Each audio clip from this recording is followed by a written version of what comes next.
Good morning, everybody. Please turn on your viewers so we can start the class.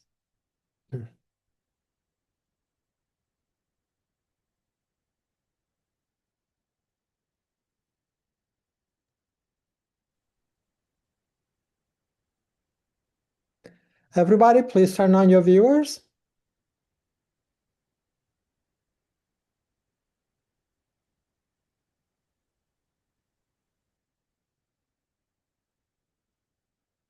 Scott Choi, Ishan Sohail, Kiran Sabah, Jacqueline, turn on your viewers.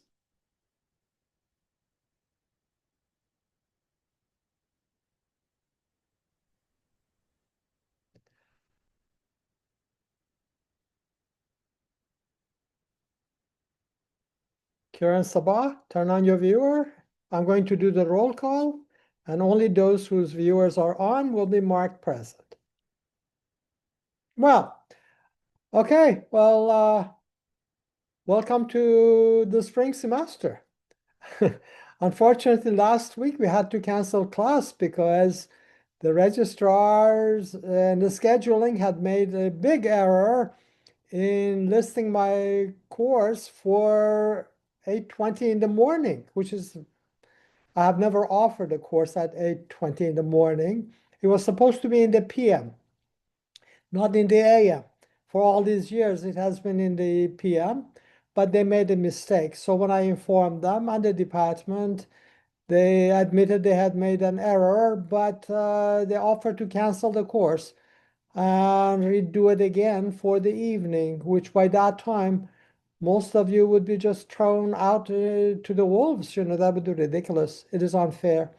So I had no other class this early in the morning, so I decided to, well, play ball with you and offer it in the morning. So here we are. All right. So Mr. Kiran Sabah, if you are in class, please turn on your viewer, or otherwise you would be marked absent. Let me see what is in the chat box. Well, Mr. Sabah, please log off and have a computer that has a webcam. Without it, you cannot be in a Zoom class. So you need to actually get a computer.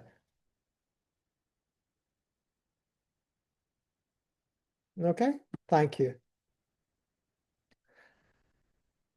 All right, so let me go over your names and then I'll start and speak about the course requirements. This is a orientation session. That is where we understand about what we are need in class. So let me go over your names one by one. Anaya Bavgams. Correct me if I mispronounce your name. Scott Choi, turn back your viewer, or as I said, you would be marked absent. Okay, so that is not there. Ezekiel Caceres. Mr. Caceres? Not here. Okay, Cheyenne Cambral. Not here either. Okay. Scott Choi. Here. All right, please keep your camera on. Jeffrey Cordero. Not here. Okay. Munaz Fenu. Uh, Jalik Hines. Jalik, Here. Mr. Hines? Thank you. Thank you, sir. Pavan Kanakaseri. Here, Professor. Thank you. Let me find your screen. Okay, Mr. Kanakaseri. Jacqueline. Here. Mr. Lin, thank you. Fatima Lira. Here. Ms. Lira, thank you. Stephen Marino. Here. Thank you, Mr. Marino. I may be mispronouncing this. Hera Liz Monas. Monas? Not here. Okay. John Gwynn?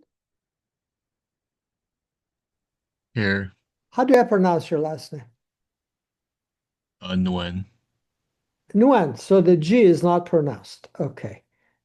Okay. Yes. Yeah, I was dropping the N. All right. Thank you. Lynn Rosado. Here. Thank you. Lynn Rosado, it is okay. Ms. Rosado. Daniel Small. Here. Mr. Small, thank you. Okay. Mr. Sabah, as I mentioned to you, you need to have a computer where I can see you. Otherwise, it wouldn't work. Thank you. I'm sorry. I thought I had disconnected that thing. Now I pulled the plug out of it. Okay. Mr. Sabah, are you hearing me? Or is the voice is also off on your computer? Here. Okay, you need to have a computer with a viewer. That is the minimum that it is done for a Zoom class. There's no Zooming otherwise.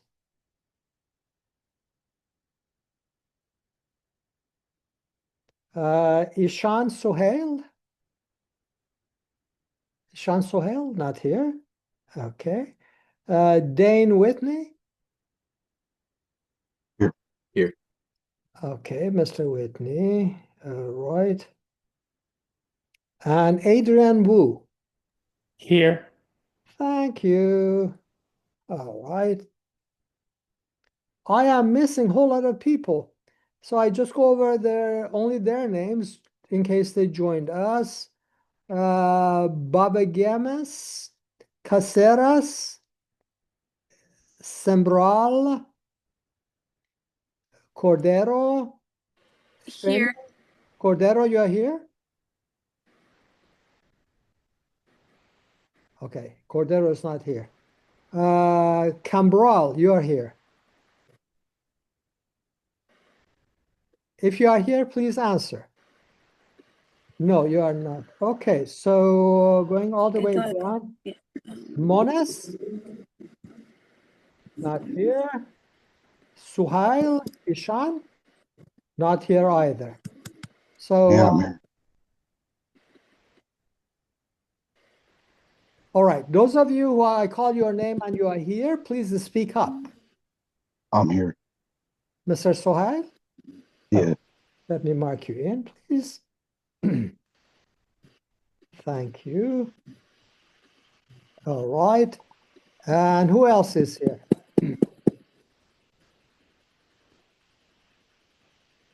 I can see your screen, Ms. Cambral or Sembral. Do you have a problem with the audio? microphone? Yeah. Okay. How do I pronounce your last name?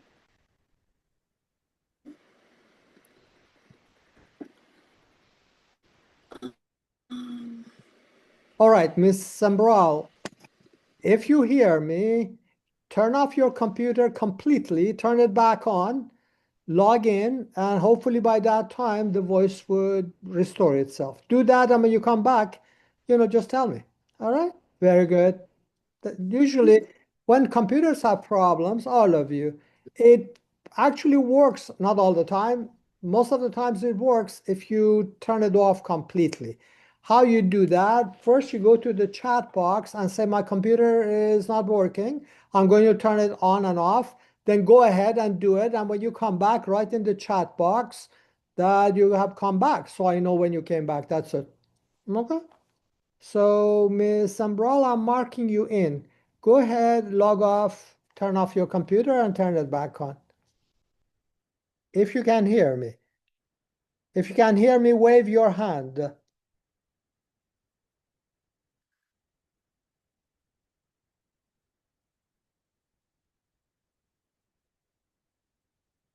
Okay. I helped her. All right. Very good.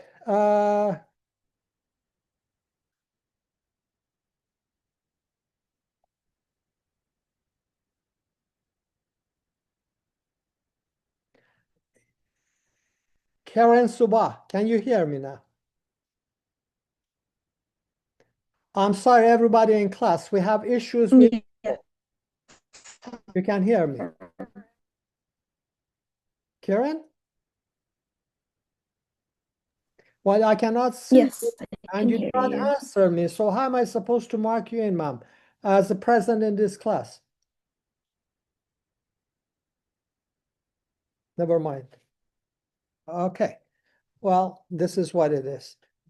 All right. Well, this is a course on human rights, and those of you who are present, I need to show you this because some of you in the past, I have noticed that some people are averse to any pictures or any topics that is controversial.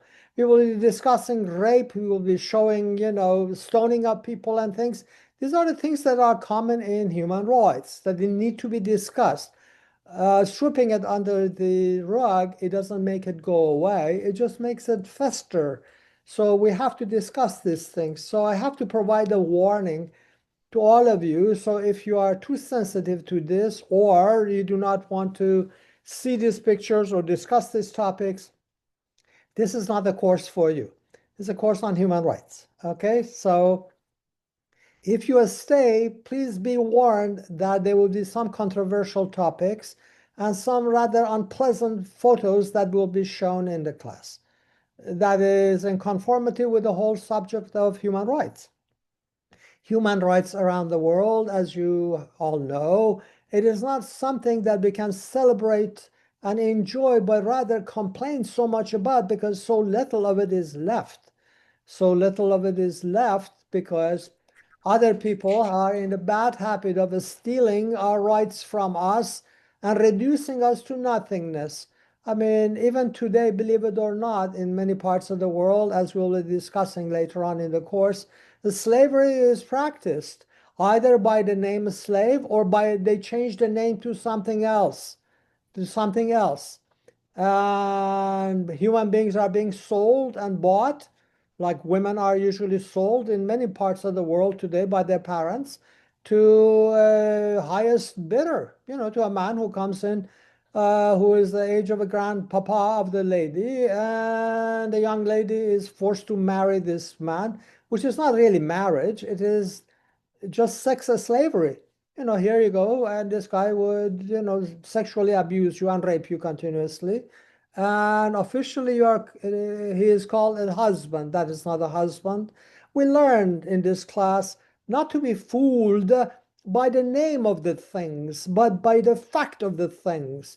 So if they call the person a husband, it is only a husband if she chose him and are willing to live together. That is a husband. But if she has been sold to a man and she never likes to be with this person, well, she's being regularly raped and she is a sex slave, basically. Don't call that person a husband. That is a professional rapist and a slave master. In many parts of the world, they said this is a religious culture of ours. We're going to study that. No religion allows for that. This is nonsense. People make that up in order to cover their behinds, saying, well, God said we can't do this. So God created women as a sex slave for a bunch of men. Is that what God did? What kind of God is that? Apparently that person's God. We will be discussing these things, and we're going to see pictures of these things. These are very harsh pictures and harsh topics to discuss. But that is what it is. It is called human rights. Okay. Aina Babe Gems.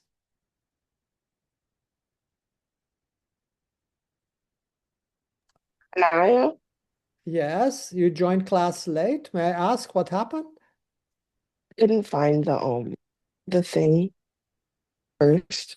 It took me a little That's okay. while. Next time, please be on time. Okay.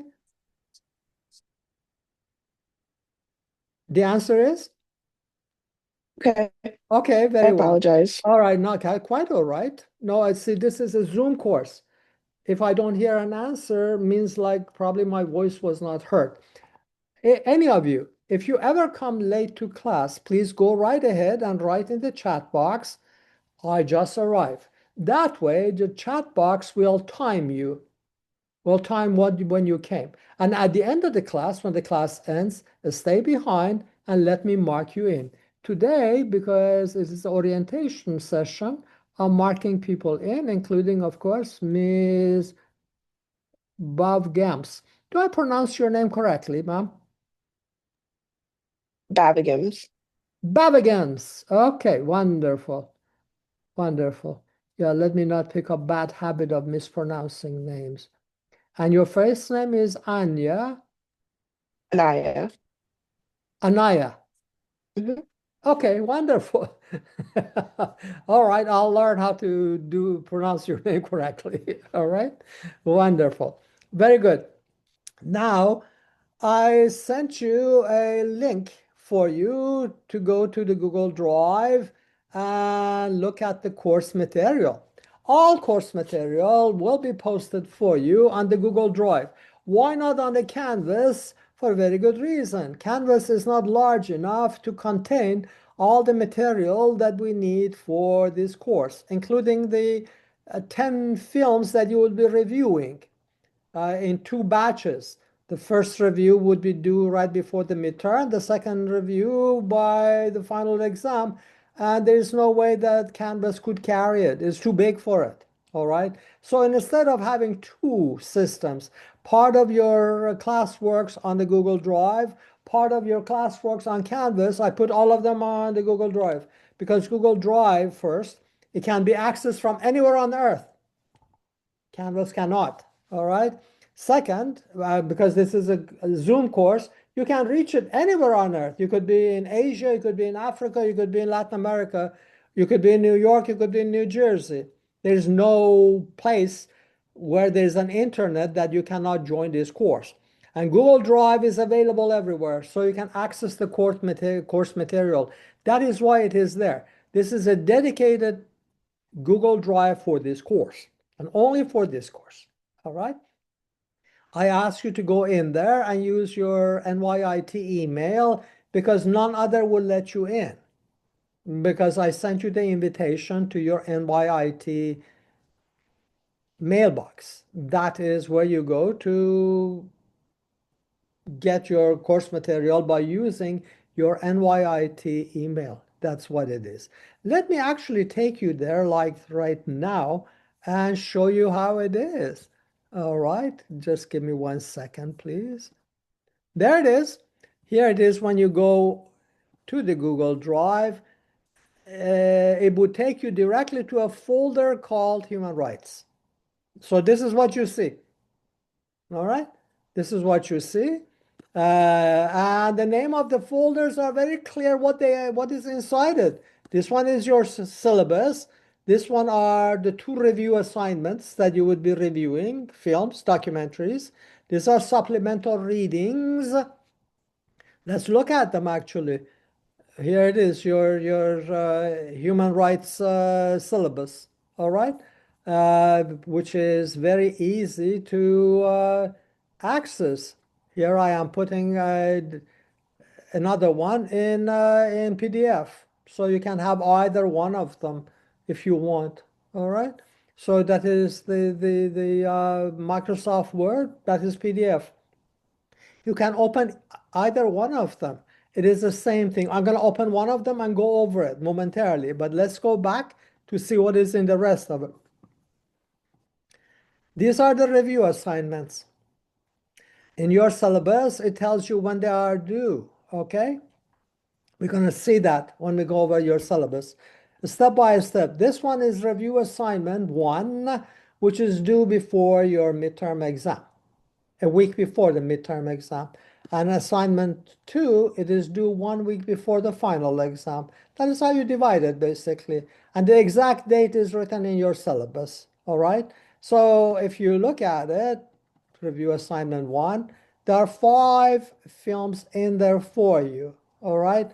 1, 2, 3, 4, and 5, all right? Never mind this one, all right? Never mind this one. And this one says read these articles before reviewing. These are short articles. One of them is, I mean, usually they're half a page long.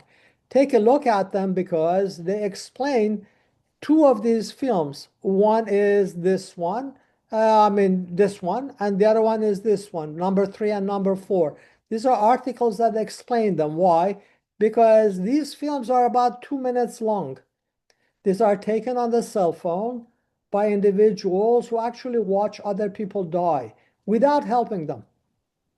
Without helping them.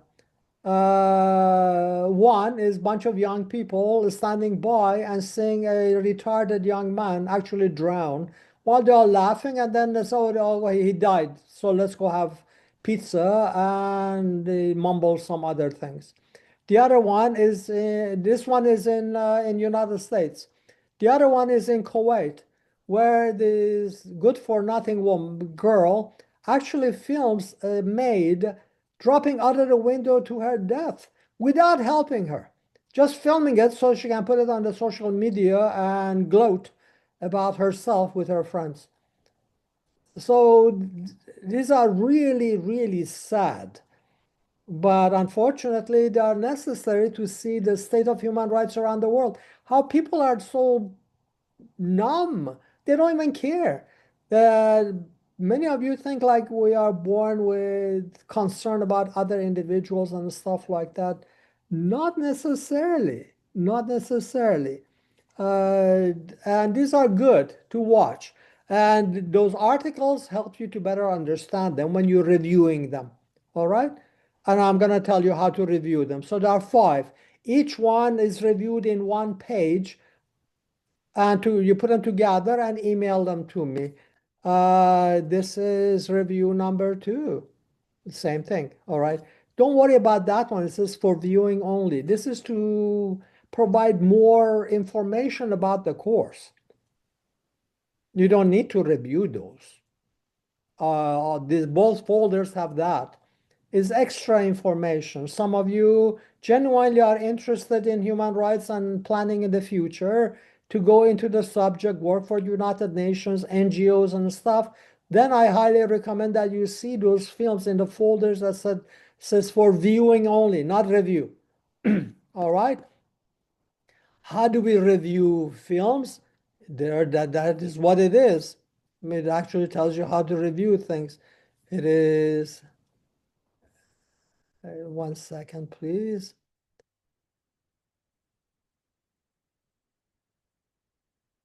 Let me close this. Look, the name is very clear. How to review videos and articles. So click on that one. And you get something very colorful, as a matter of fact. Very colorful. Just give me 1 second, please, until this is uploaded.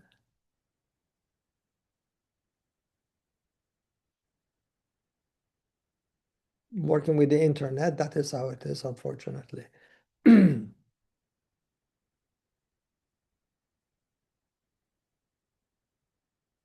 All right. This is what you get. Look what it says. Below are 5 questions you must answer for each film. There are 5 films. You answer 5 questions for each film or article. Sometimes there's an article instead of a film. You treat it the same way.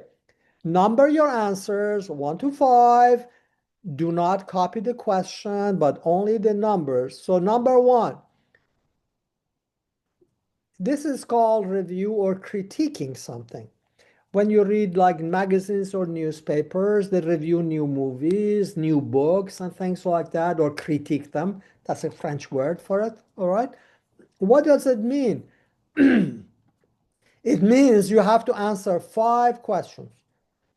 Any review you find in New York Times, Wall Street Journal, in magazines or on television, they have to answer 5 questions. They do. They don't number it, but I want you to actually number it in order for me to understand which one of these 5 questions you are answering. The first one is very easy. You tell the person in one short paragraph, what is the film about? Film or article. What is it about? Okay? A summary of it. Number 2 is only the positive aspects of the film.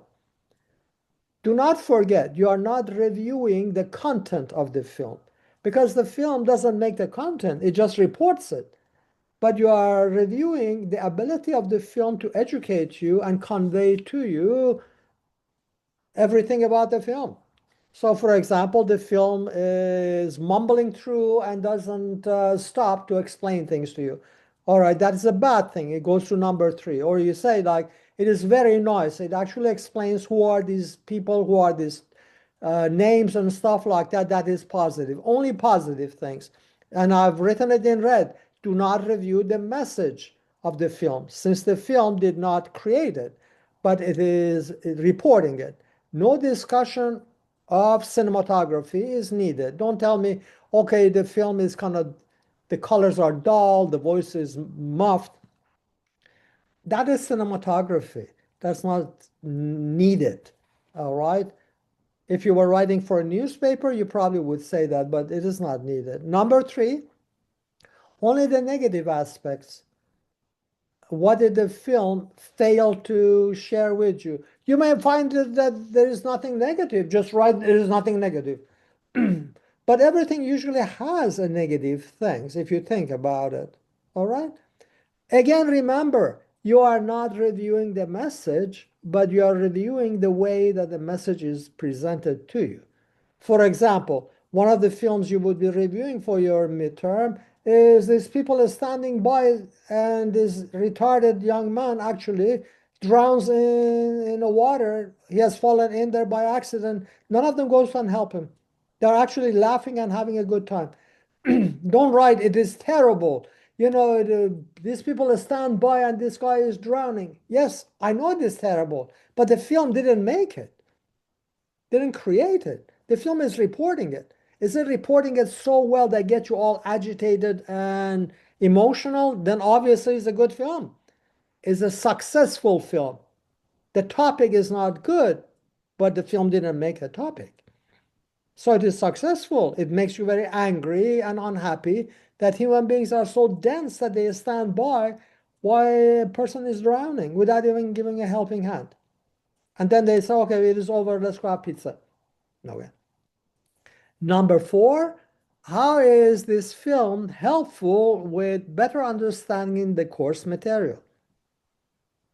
Because this is human rights, is this film helpful? Well, in the case of the drowning person, it is helpful because it shows you that human rights around the world in average human being doesn't exist. We have to educate ourselves to be nice and kind and helpful. It doesn't come naturally to us. As a matter of fact, look at it. Do you know of any religion that comes and teaches people bad things? No. Bad things we already know. Religions come to teach us presumably good things, because good things we have to learn. Human rights is a good thing.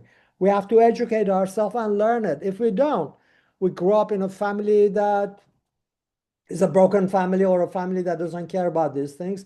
Children are raised not to care about other people's suffering and pain. Naturally, they don't.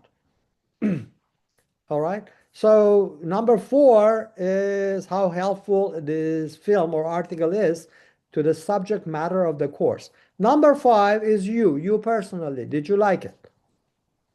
Or did you not like it? There are 5, all go into one page. So 5 short paragraphs and you're done. So if you make this paragraph longer, paragraph number 2, make paragraph 1 shorter, 1 page. You can do it more than 1 page if you want to. That is perfectly fine. If you think like it should be a page and a half, that's fine. There are 5 films and you do this for every film, one by one. And then you put them all together in one document and email it to me. Remember, this is a Zoom course. There are people who are way far away. You just email it to me, and you do that by writing in the subject box of the email the name of the course, human rights. Since you want my feedback, it has to be in Microsoft Word so I can go in there and write in there. If you send me PDF or some pictures of it, you don't want my opinion. So you want me to just grade you without writing in you any feedbacks. If you want a feedback, it has to be in a document that it is open so I can write in there my opinions, colorize it so you can easily see what I have written for you. And that is what you do. Some technical issues on the bottom. 12 pitch, letter size. Don't make it too small, don't make it too big. All right, 12. And the line of spacing is 1.5, not double space and not a single space. 1.5. Why not double space? Because double space belongs to typewriters. You're not using a typewriter. You're using a computer. 1.5 space, line of spacing in computer means double space in the old typewriters. If you put double space, the lines would be so wide that you hardly write into the page. The page would be finished already. So just 1.5 line of spacing between the lines. Okay? And that is what you do. Please ask questions if you have any questions. So don't let me move on without you understanding what I'm saying. Mr. Caceres.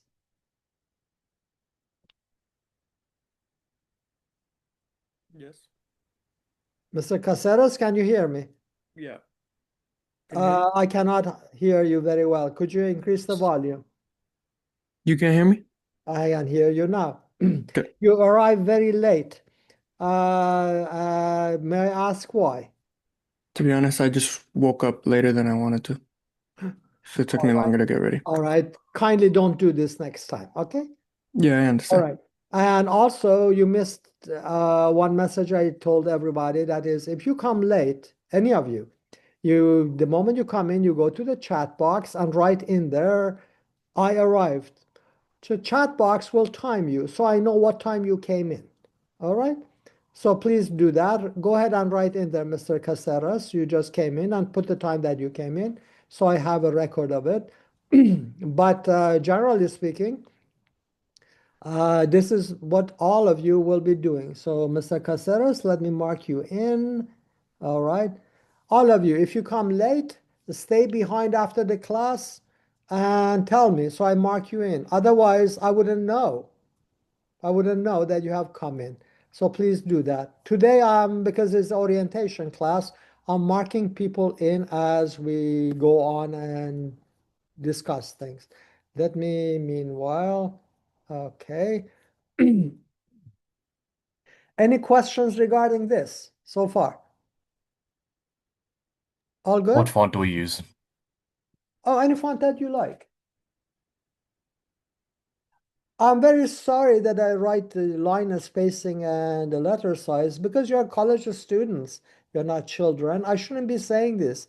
But unfortunately, some people actually, they ask me or they abuse it. They make the letter size so big that there are like only 5, 6 lines on a page.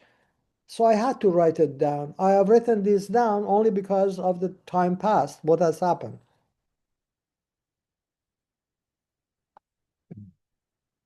Any font that you like is perfectly fine. You use that. Just make sure it is 12 pitch.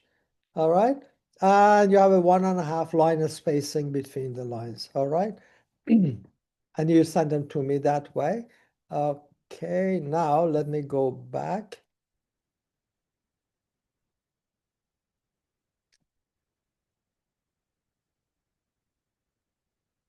Give me 1 second, please. All right. All right. So this is how you review things. And that is the assignments. The assignment 1 and assignment 2. If I may go here, that is the supplemental readings. Supplemental readings, your textbook is so small, it is almost jokish. It's a tiny little thing. Why? Because most of your readings are here. These are, of course, the material. One by one, I have put in there. These are folders. The difference between a culture and a habit. What's the difference between them? Philosophers of human rights, capital punishment, death penalty, that is, all right? Prejudice and discrimination, abortion, institution of religion, child labor, substance abuse and consumption, sovereignty of states or sovereignty of humans. Which one is more important, countries or human beings? Well, United Nations since 1945 has said human beings, not countries. But unfortunately today, in 2026, still countries are far more important than people. They do horrible things to their citizens. And they get away with it because they said, well, I'm independent. Well, actually, you are not. If you sign the United Nations Charter and you became a member of United Nations, you accepted that human beings are more important than countries. That is, right of the human beings should be given to them, not some big, fat cats on the top running countries for themselves and saying this is how it is. That is the state rights. No, human rights. All right. Sovereignty of the states, are states sovereign or human beings are sovereign? And then human rights and declaration of and documents, various declaration of human rights that you find in history. Migration, which is a big issue today, is that a human right or is it not? We discussed the issues. And this one, which is the last one, is discussing about the environment and how a clean and healthy environment is a human right. Why? Well, we live here. What is the point of giving you or me all my rights while suffocating us with bad air and poisoning us with poison water? Because they put so much garbage in it and they put so much smoke and stuff in the air. That is not the life. Habitat is part of life itself. So you would see for the first time probably. All right.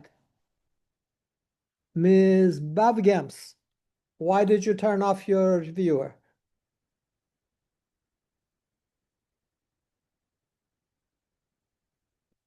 May I ask why you turned off your viewer? I wanted to run to the restroom really quick, if that's okay. Please write in the chat box, any of you, if you leave class for a moment, and then when you come back, write in the chat box again so I can know how long you were away. Please, all of you do that, okay? And when you are here, turn on your viewer and zoom it on your face. All right. These are the material you would be reading week by week. There are only 12 weeks, so there are 12 folders in there. You read the material in addition to your textbook. The textbook we are talking, as I said, is so short you can read it over a weekend. You can read it in only 2-3 hours maximum. It is very short because I provide these things for you, supplemental readings to keep you abreast with what is happening in the world. Supplemental readings. These are your course slides. We are going to look at the course slides one by one. All right. I put them up in here for you because many of you find the course slides that are very helpful to you when you are writing your exams or for your understanding. Well, you don't have to worry about the course slides because I provided for you in here. So you can download it. I use them in class, but you can download it for yourself as well. When you write your midterm and final exam, many of you will be using the course slides as a source. You need to cite it, saying, when you say something that you borrow from a course slide, you open a parenthesis and write the slide and then the slide number. All the slides are numbered. So you just download this and you figure out what number it is. All right. session recordings, I record every session. Like right now, this is being recorded.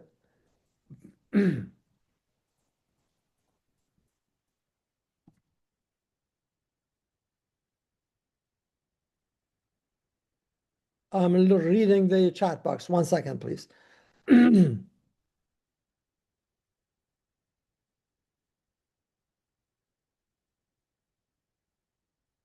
Okay.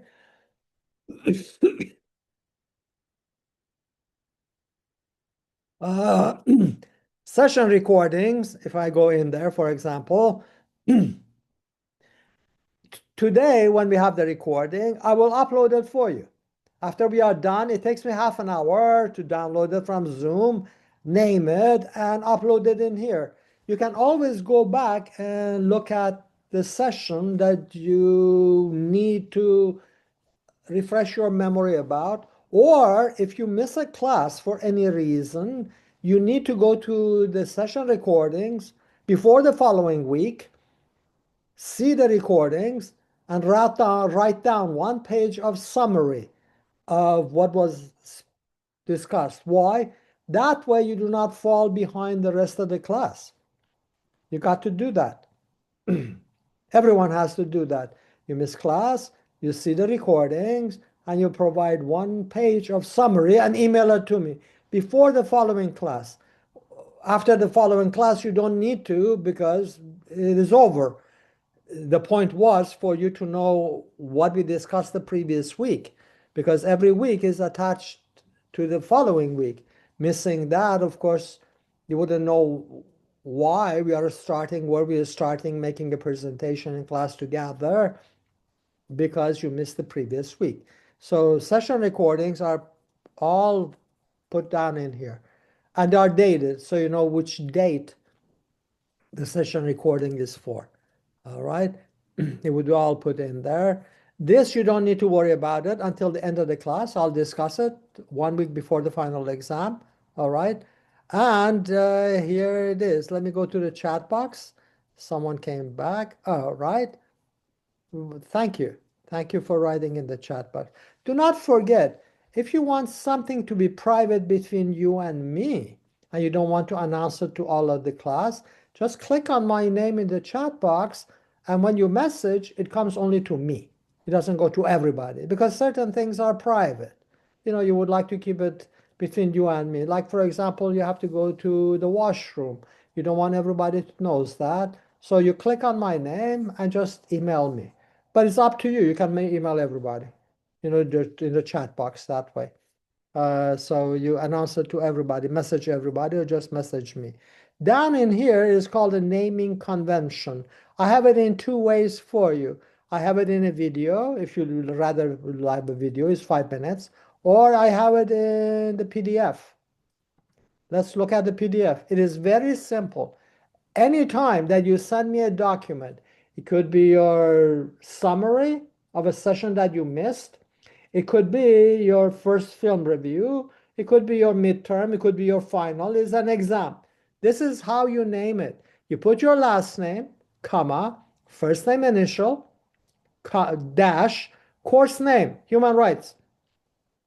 Hum rights, if you like to shorten it, or human rights, dash, the name of the document.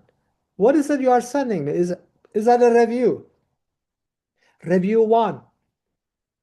Is that a midterm? You write midterm. Is that summary for a particular date that you missed? So you write summary and the date. Then you save it in Microsoft Word. Remember, you would like to have my feedback in it, and then send it to me by email. This is it. You don't need to worry about these areas. I'm just giving you an example. This is easy enough. This is called the naming convention.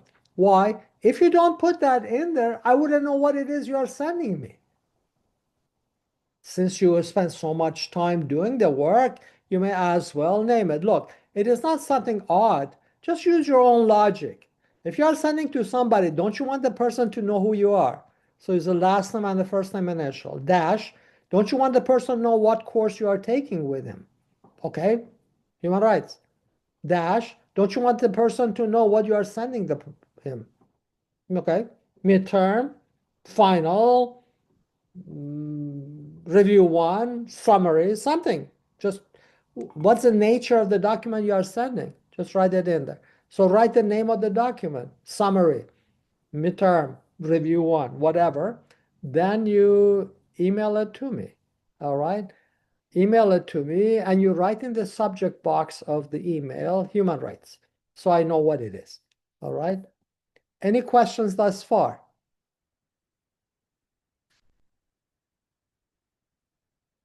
All right. So we went over all these folders with you. Now I'm going to go and take a look at the syllabus. All right, at the syllabus. I have this syllabus, copy of the syllabus on my desktop. Let me do just that for you. Okay, here it is. This is a copy of the syllabus. It is already in the folder for you on the Google Drive. All right. Don't forget, this is a orientation session. So if you have any questions, you ask me. Straightforward. Don't wait. All right. Just you can raise your hand electronically. Look, Zoom has a possibility for you to raise your hand. And when you do that, I automatically see that you have a question. I answer that. If you don't know how to do that, just wave your hand so I know that you have a question. But the best way is to raise your electronic hand. Does any of you not know how to do it? You all do. Okay, Zoom classes, you know, you go to the bottom of the screen and it gives you these options. And you raise your hands and I'll recognize you. This class, at 1/3 of your grade, 30% of your grade comes from class discussion, meaning you're all going to be participating in class discussion actively. After all, 30% of your grade comes from class discussion. So you really need to learn how to raise your electronic hand. So I would answer you quickly and recognize you, and you will do it. This is a very simple matter. All right. Here is the course. All right. It is no longer ICPH 300. It used to be.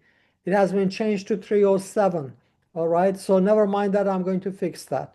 The university finally changed that this semester, so it is 307.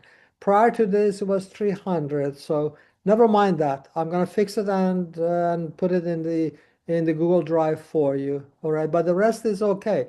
And also it says PM, and we do it AM, because as I said, they made a mistake in putting it up. The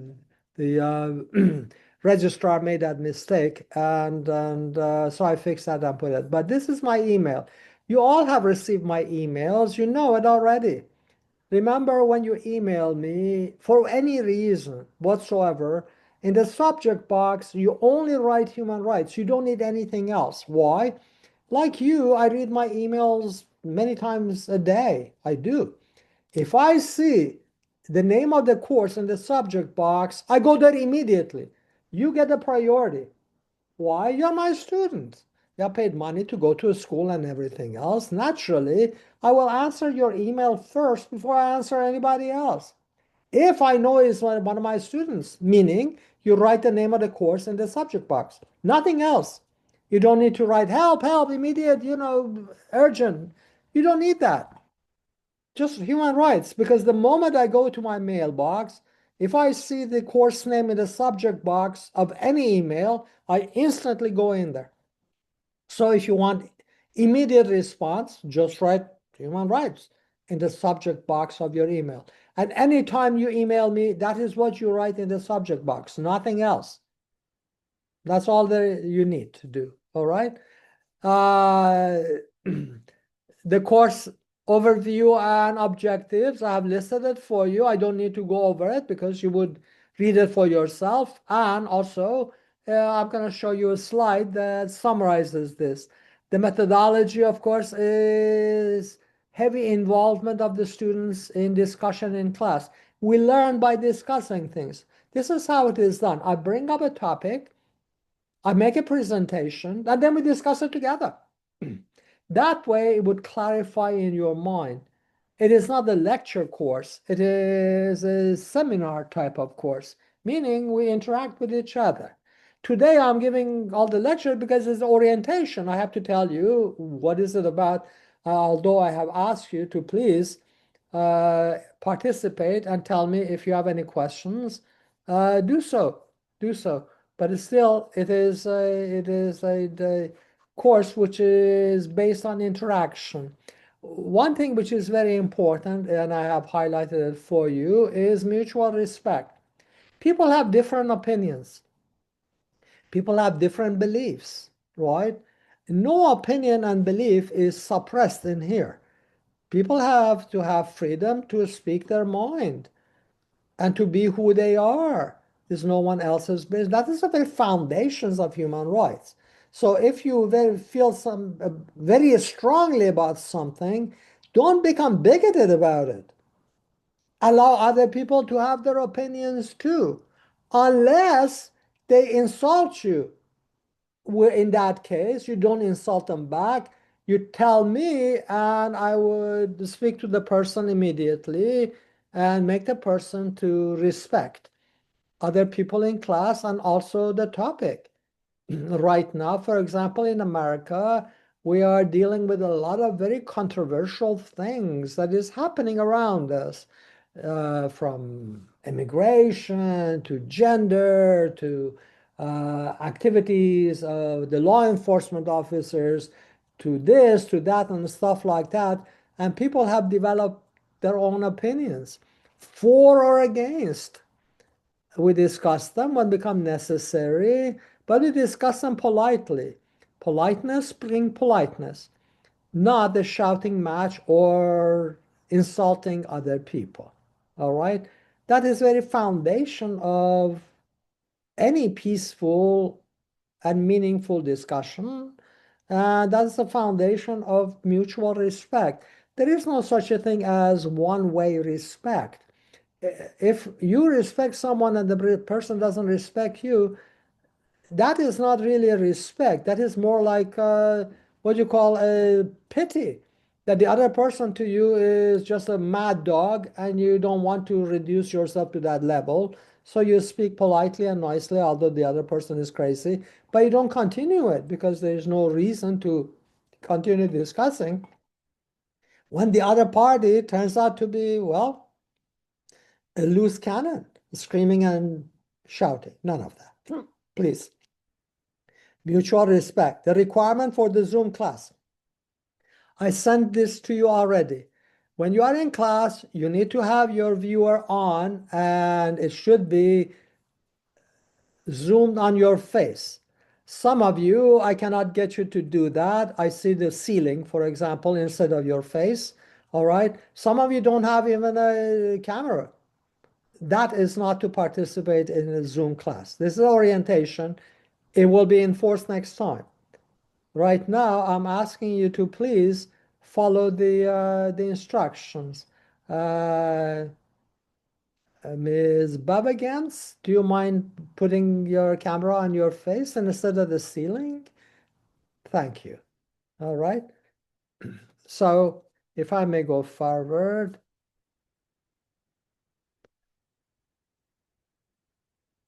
Okay.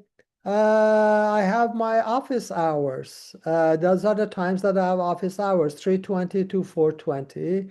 On Mondays and Wednesdays, it is virtual.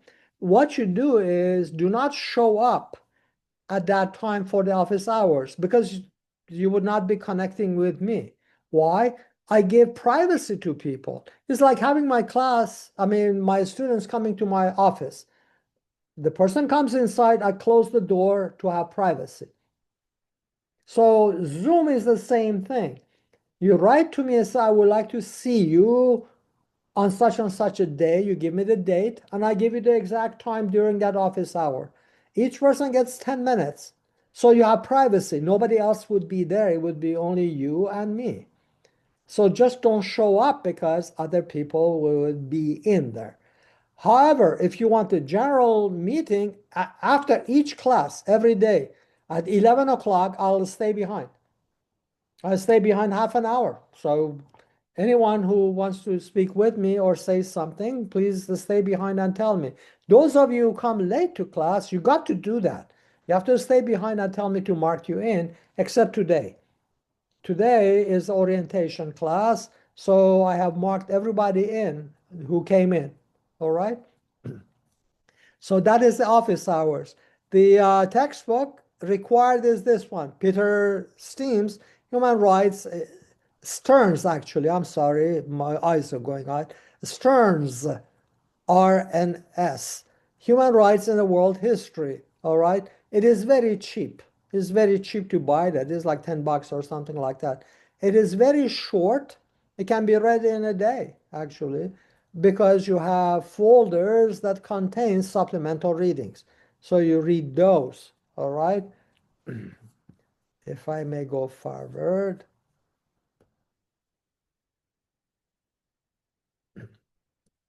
This is the grading policy for you, all right? Your attendance and summaries, that is 10% of your grade, all right? Regular and punctual class attendance is strictly required. This is a Zoom class, but it's conducted like regular class. You got to be here on time and all the time. If you miss one class, you automatically miss 5% of your course grade because 10% of the grade comes from attendance. If you miss two classes, you miss the entire attendance record.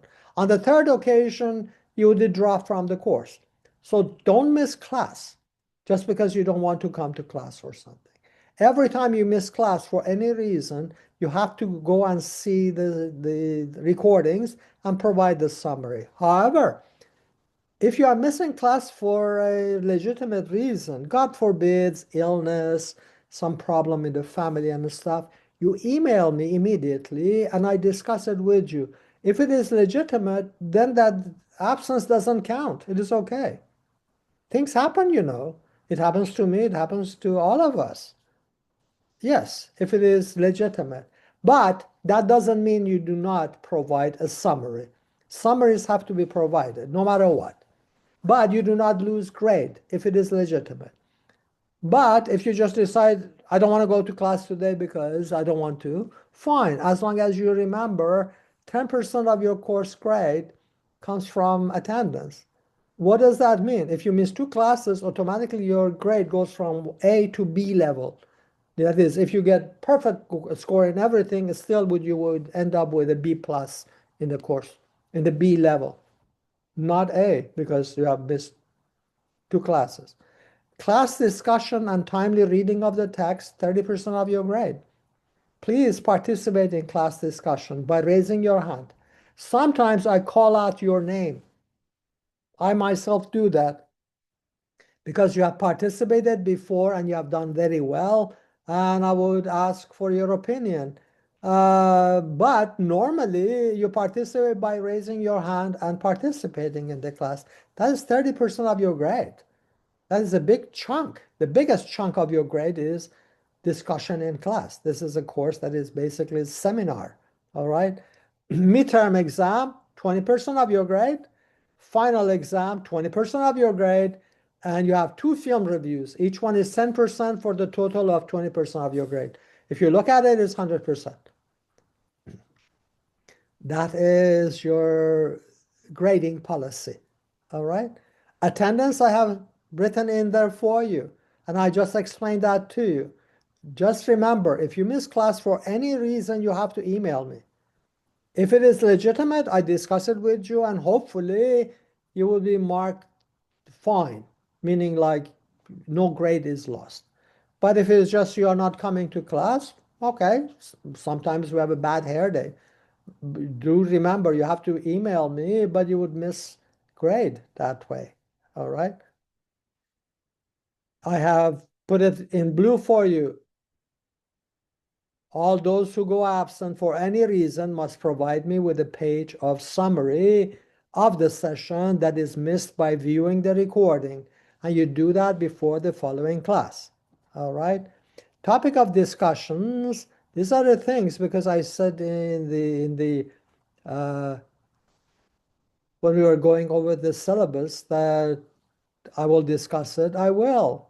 Here it is. These are the topics we'll be discussing.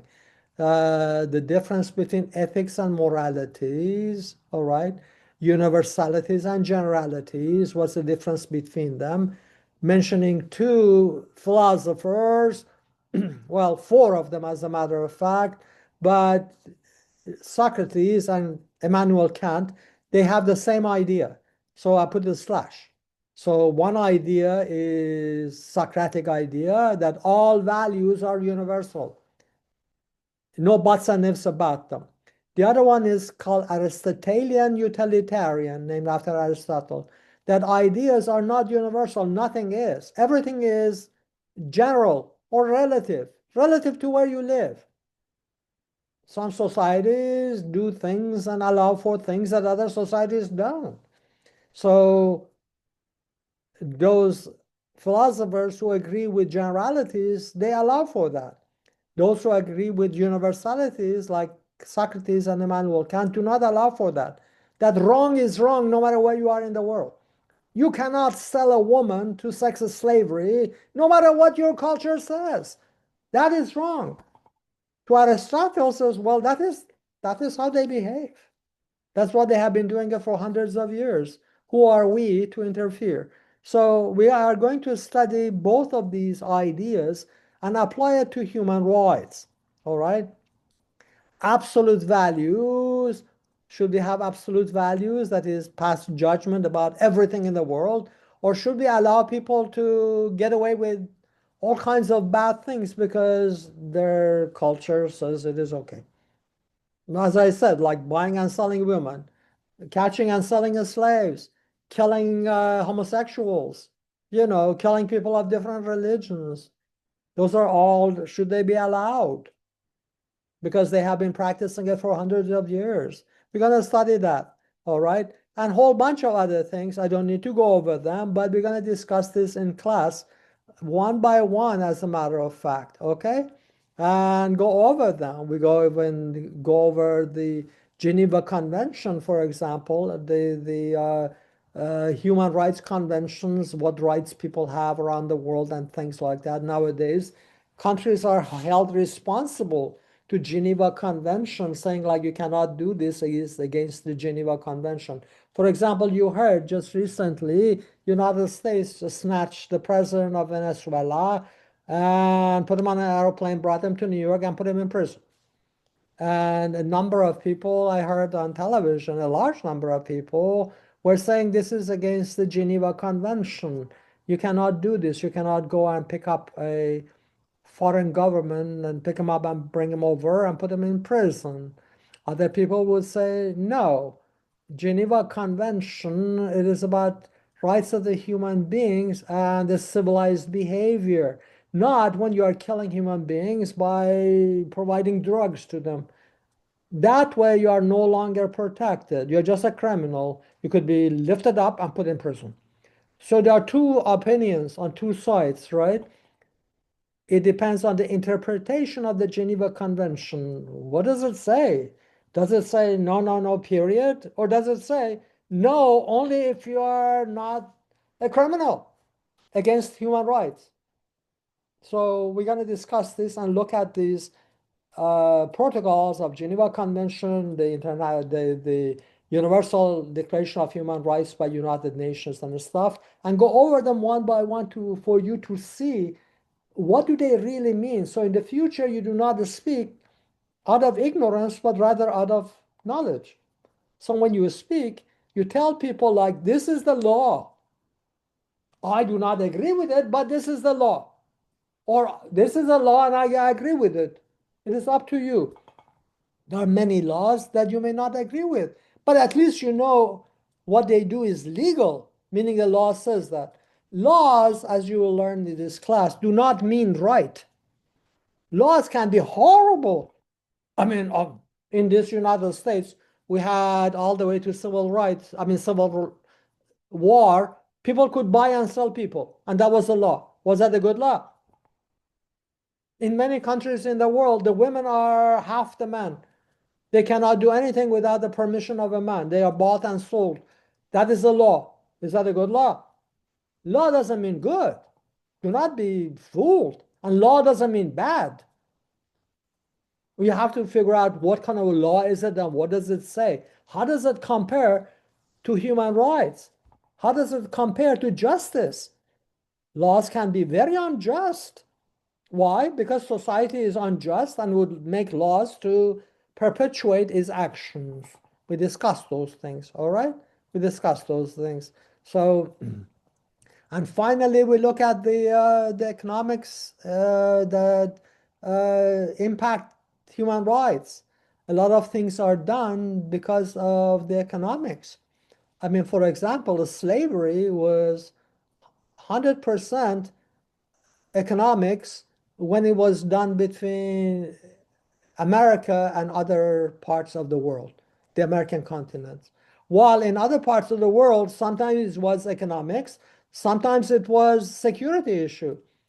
That is, they would take all the men from a defeated nation into a slavery because they figured if they put them behind, they would rise up again and they would fight them. It was a security issue. But economics came in too. That is, I make money, I'm going to take them, so I take care of the security, but I'm going to sell them and get some cash as well. That is what it was. It was never meant as an insult. It was either security or economics, or both combined. We're going to discuss these things to clarify things in your mind. And because we discuss things in class together, you give me your opinion and your knowledge. I have learned in all these years I have been teaching, my God,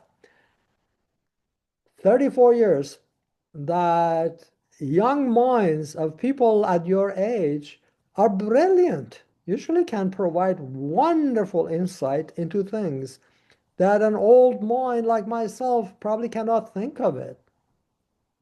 You're inventive, your mind works 10 times faster than mine and everything else. So when you engage in conversation and discussion in class, we learn from each other. So it is not that it is a one-way street. So I encourage you to participate. The weekly readings, here it is. It actually tells you week 1, which is this week. Last week doesn't count. We got really screwed up last week. So these are the weekly readings. We are going to discuss that after taking some break. Let's take 10 minutes break. Please. It is 9:30. Come back at, actually take 15 minutes, 9:45. Okay? So go get some oxygen, come back at 9:45. Don't come late because I would not be very happy about that. So I see you in 15 minutes. All right? Thank you.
Hello, everybody. All right, please turn on your viewers. Let's continue.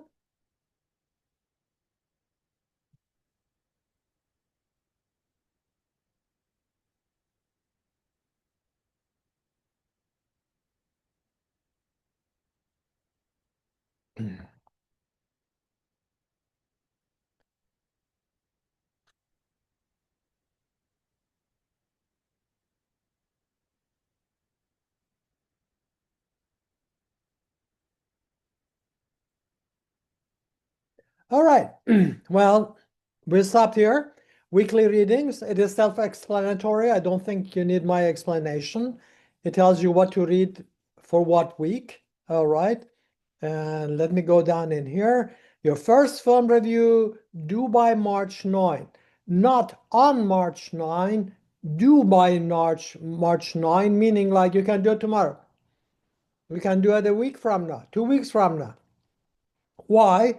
No one will have an excuse saying, oh, I lost my review or the dog ate my review a day before the due date. Look, you have the whole semester to do it all the way to midterm. So do it early, get rid of it, so it doesn't linger on your head. A wise person would just do it and get it over with. Do it like 2 weeks from now, 3 weeks from now, one weekend. Just see the films and provide the review and send it to me. And I immediately send back to you my feedback. I'm going to write it between your lines and send them to you. So that is by, not on, by March 9. Remember, no latenesses will be admissible because you have this whole month to do that, several months to do it. All right. And of course, then you have this season, misspelled as season recess. So that is just put an A over there, which is March 14 to 22. And then you have midterm exam, which is due by March 23. Again, due by March. You can do it March 9. You can do it March 10. You can do it anytime. You have like several weeks before that, anytime you want to. But March 23 is the deadline, meaning when you come to class at 8:20 in the morning, I must have all your work submitted by that time. Any later than it is like coming to class and handing over your exam. I collect them. No latenesses. So don't think like lateness would be admissible. No, because you have all the time to write it. You have weeks to write them. So that is why I have by rather than on. All right. Then, of course, we continue all the way to final exam. All right. Final exam, of course, I'm going to put down the date for you. I'm going to redo this because I just got the information from the school and I put the exact date for you. So check the syllabus in about half an hour to an hour from now. I'm going to update this for you to adjust to this class and also to have dates that I just got from school to put down all the dates for you for the final exam. There is no rush. The final exam would be in May, but I'll do it. Why not have it right away and everything else? So I'm going to put it down for you and the due date for your second film review and put it in there. All right. So if I may go forward. All right. This is the topic of your midterm exam. It is already in your syllabus and it is the topic of your final exam in there too. So by reading this, you know what you need to include in your midterm exam. All these will be discussed in class. Yes, Ms. Rosado, you have a question. Do we choose what film we review for the 2 film reviews? No, you have to review all 5 films in each folder. Thank you for asking. So 5 pages, 5 films. But the folder that says for viewing only, that is for you to view for extra information, but you don't need to review them. So all 5 films have to be reviewed for the first film review. So this is your midterm exam, which is due by March 23. That one we have, all right? This is the topic. What are the rights a person has, their nature, and their sources? How do you answer that? By answering these. All right, A, B, C, D, E, F. Just write them in there. Write them actually in your exam. Write this in red that I have for you. Write A, answer that. Write B, answer that. For what? For 5 categories. There are 5 types of rights, and we're going to discuss them. Natural rights, social contractual rights, legal rights, religious rights, and family rights, filial rights. There are 5 of them. So what you do, you take the natural right and answer all these for it. Then social contractual rights, answer all these 5 for it. Then legal rights, answer all these 5. 4, all these rights. 5, all these rights. You're done with your midterm exam. Same thing is true of your final exam. So what it is, that is the general topic you write down. But this is what you do. You answer 1, 2, 3, 4, 5, 6 questions for each right. So you take one right, natural right, and answer 6 things for it. You take social contractual rights and answer 6 things for it. So each right, you answer 6 things. When we get to the midterm, I'm going to discuss this again, but I need to give you a heads up. I'll discuss this when we get near the midterm. I'm going to discuss all this matter. By that time, we have covered all these various types of rights. So we have gone over 5 different kinds of rights. All right.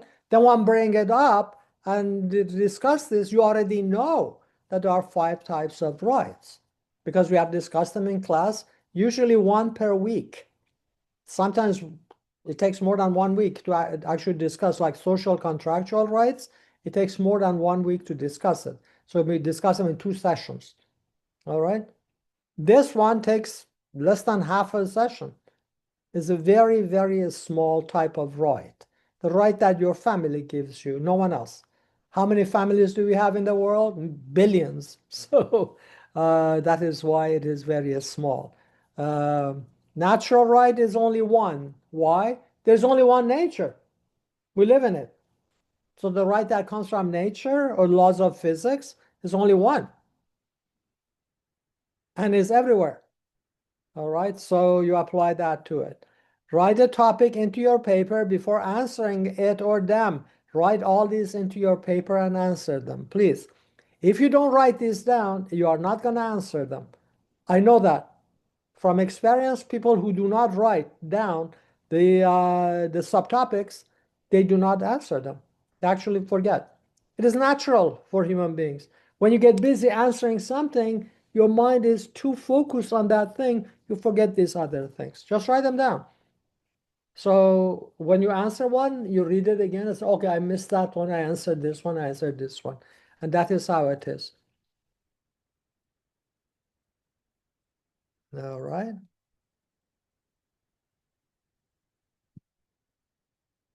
This machine is not obeying me.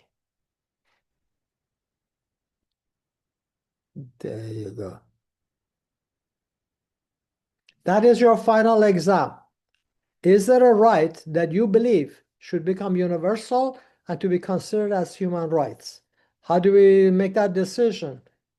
Answer these 4. Itemize them. Itemizing means answer them one by one. Write that down and answer it. That's how it is. All right. Your film reviews, we already discussed what you need to do. Okay. One thing that is very important, absolutely no outside sources. In answering your exams, you must use only internal sources. What are the internal sources? The course slides, the lectures, your textbook, the supplementary readings, the films. 5 different things are available to you. Do not forget, you are not writing a term paper. You're writing an exam. Just imagine if you come to class and do an exam, what would you bring with yourself? Only your memory. That's all. So this has to be done basically from internal sources. And you have 1 or 2 weeks to do it minimum. Remember, it is due by that date. So use the internal sources, nothing from the outside. If you use an outside source, it would automatically fail your exam. Nothing from the outside. Not a dictionary, not Wikipedia, not internet, nothing. Nothing from the outside. Only internal things, which makes it easy for you. You don't have to go and research. It's all internal. It's very easy and easy to access. Any other question? Any questions thus far about these? None? All right. Well, if none, then let me go back to the good old slide. Okay. All right. Those of you who came late, I gave a warning to everybody. Let me turn this off. I gave a warning to everybody that this course contains a lot of controversial things and hard photos that we're going to discuss in this class. If you are very sensitive to pictures or you are sensitive to topics to discuss, such as rape and things like that, this course is not for you. This is a human rights class. We need to cover these things. By not discussing them, we cannot make them go away. They just hang around. But some topics are too hard to listen to or discuss for you personally. I understand that. So you make the decision. If the course is too difficult for you, not the topic, but rather the subject that we discuss, you may want to just switch to another course. But this is human rights. We have to discuss a lot of very harsh things. And I try not to provide too many harsh pictures, but some of them I have to. I personally dislike them. Just like you, I don't like these things. But unfortunately, reality in the world is different. So let me go to the chat box.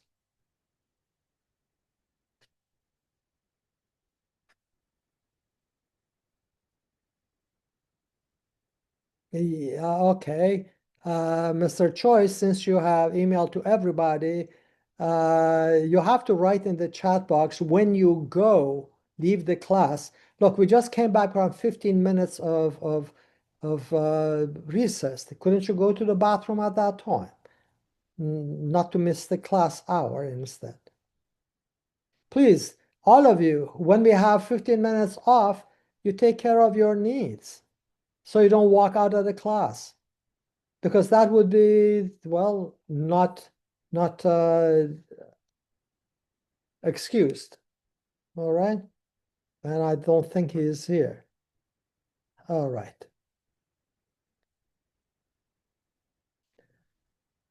Okay, so these are the typology of rights. As you just saw in the topic of your first exam, there are 5 types of rights that every human being has.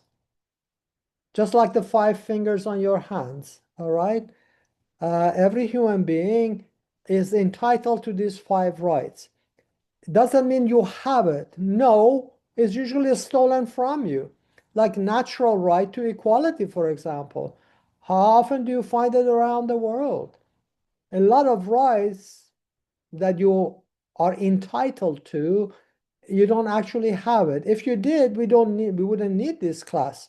Everybody would have it and the world would be paradise. The world would be paradise. But it is not, unfortunately. Ms. Choi, Mr. Choi, I was just saying we had 15 minutes break just a few minutes ago. You should have taken care of your needs, not to leave class. Please do that. Oh, That's why we yeah, have a 15 minutes I break. heard what you said. I'm sorry about that. All right. Well, it is a orientation session. We all learn. Thank you. Don't worry about it. All right. So these are the 5 types. one thing to remember, a right that is written on the top trumps all the rights below it. That by itself is more important than all of these combined, put together. In fact, if you have that, you don't need any of these things. Why? That by itself contains all these. So the category social contractual rights, if you have that, you don't need these. It's more important than the other one. Everything that you have, this is what it is. The one on the top is more important than all on the bottom. Just go that way. So by the time you get to filial rights, it is very little. There's very little left. The family rights is very little. It's not written into laws. It cannot be measured. And it is something that only family members understand. It's very, very tiny. All right. So why do I put it in here? Because it's as important as any of them. Without it, you would never be a normal human being unless you have this one. So don't assume that it is lower, so it is unimportant to you and me. No, it is very important to have all these rights. But the single most important in the context of society and a human being is this one, natural right. All right. So we are entitled to this. Doesn't mean we have it. Yes, Mr. Casteras. Does religious rights mean the right to pursue religion or the rights within your specific religion? Oh, we're going to deal with that in great detail. But I can tell you automatically, the right to pursue a religion is not religious right. It's a legal right. The law gives you that right. Like in Constitution, we have Constitution is a legal right. Constitution is the foundation of the laws. It says you have the right to follow a religion. Do you know of any religion that gives you the right not to follow it? There's no such a thing. So right to pursue or not to pursue is not a religious right. It sounds like it, but it's not. It is actually a legal right. Religious right would be like, can you eat pork or not eat pork? Can you drink alcohol or not drink alcohol? Can you have one wife or can you have four? Can you have 8? Can you have 10? Those are the religious rights that are given. Legal rights is different. So I ran ahead of myself, but we're going to discuss it. But I thought it is good to quench your curiosity. All right? Okay, These thank you. rights, my pleasure, sir. These rights we are entitled to it. Doesn't mean we have it. Entitled to it means we are supposed to have it. But there are all people around us who steal it from us, from governments, from parents, from powerful people at work, from your boss, and things like that. They're still your right. So you are entitled to them, but doesn't mean you have them. So don't forget, if we all had these rights in our pockets, we wouldn't need this class. You are entitled to them. So when you discuss, you do not discuss like, oh, please give me my natural right to equality. No, no, no. I am entitled to it. If I don't have it, somebody has stolen it. Let me see who has stolen it. Who has made me inferior to other people in this society? Who has done that? Until 2014, homosexual people did not have the right of equality, even in this country. In this country. They were not equal to other people. They could not do certain things that other people did, such as getting married, for example. And so what's the big deal about marriage? It's a legal question. If you are not married, you do not inherit. If you are living in an apartment, when one of the partners die, they come and throw you out. But if you are married, you have the right to stay in there. The contract goes automatically to your name. I mean, there are many, many legal things that you only get from your spouse if you are married. And yet, the homosexuals did not have the right to do that. Why? They were not equal to other people. So don't think like equality is something that we have it everywhere. Even in this country that prides itself for being at the forefront of human rights, homosexuals were not equal to other people until 12 years ago. Believe it or not. It's something very important like marriage that legally entitles you to a lot of goodies. Like, for example, insurance on the other person, to use the insurance of the person. This person has insurance because works for a company, has insurance, but your partner wouldn't, because your partner is nobody, because you're not married. But now you can. So that was considered to be like something minor. It is not minor from the point of view of equality. Everybody should be treated the same, naturally. So natural right to equality, if we don't have it, you have to look around to see who stole it. Like the homosexuals in America. They could look around and see who stole that right of equality. Until 2014, the government, Congress, the legal system. These are all the same thing. Congress makes the laws and calls itself government, and the laws discriminate against homosexuals. Go back in time to 1920, 106 years ago. Women did not have the right to vote. They were not citizens of the United States. Not at all. They were not even citizens, meaning they could be deported. Actually, all women could be deported to somewhere else because you're not a citizen. What were they? They were subjects, meaning you have to obey the laws. If you break them, we put you in prison. But you cannot vote to make the laws because you're not a citizen. All right? All the way to 1924, American Indians were not citizens of the United States. Good enough? You see how the time passes and people get more and more rights. I give you the example of United States because you live in this country. So it is easier. If I give you examples of the other countries around the world, you would run for the hills. So don't think of America, this is a bad place. Are you kidding? You haven't been around to see how bad it can get to be in other places. And yet, in the places where countries pride themselves to be like this, it is absolutely amazing. You know, in Britain, in England, right? Until 1981, if they caught you being homosexual, you would end up in prison. They put you in prison, actually. All right? You are a criminal. And it would be marked in your thing that you are a criminal, being homosexual. Immediately lost your job, immediately ended up in prison. And that's Britain. All right? So don't think like these rights are given to you in some countries, but not the others. Most of the countries do not give you these rights. Few countries do, and that also is from time to time. As the time passes, it becomes more and more equal as the time passes. So, for example, in this country, let me look at the chat box.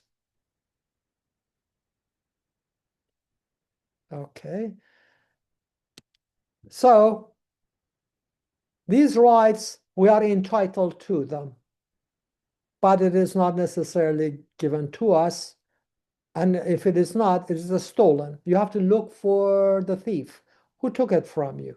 That's the best way to figure out where your rights have gone. All right? Where your rights have gone. First and foremost, let me start with this, and then we actually end the class. End the class. All right? That is good enough. One of the things that you and most other people, including newspapers, magazines, you live in New York City, New York Times, Wall Street Journals, and the others, they cannot distinguish between culture and habit. They think they're the same thing. They think they're the same thing. And you probably do that too because, well, at your age, you just left high school, what, a year or 2 years ago? So that is what the society taught you, that culture is the same as habit of the people. They are not the same thing. Let's look at them. You tell me if you respect other cultures or you believe you shouldn't. Let me see. No. Ms. Mons, where did you go? Ms. Mons?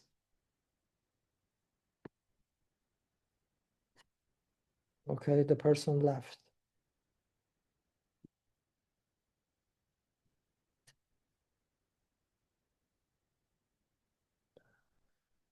Ms. Rosado, please turn on your viewer.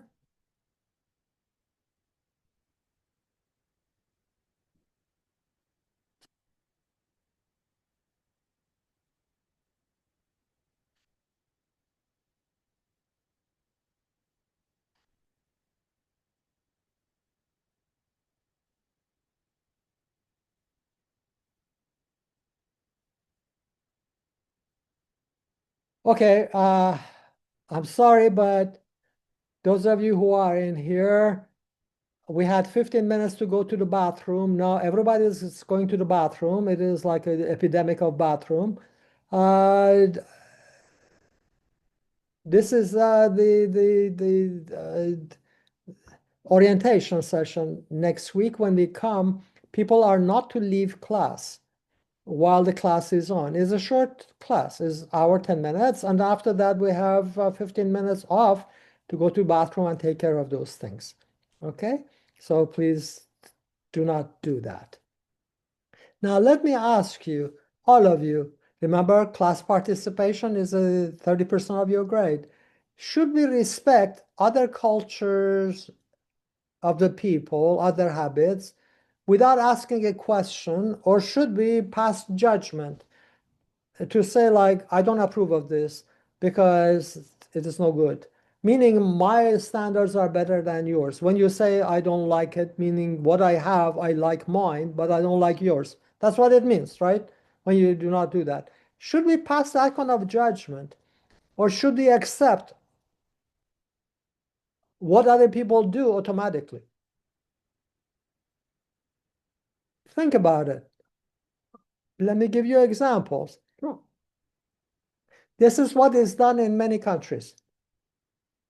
Countries in northern half of Africa and all of the Middle East, they do this.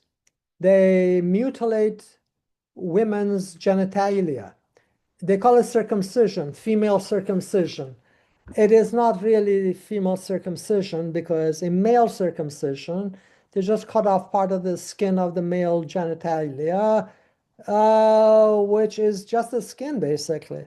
In case of women, they actually cut part of their body, that is part of their muscle and everything else, the most sensitive part of their body, namely their private parts.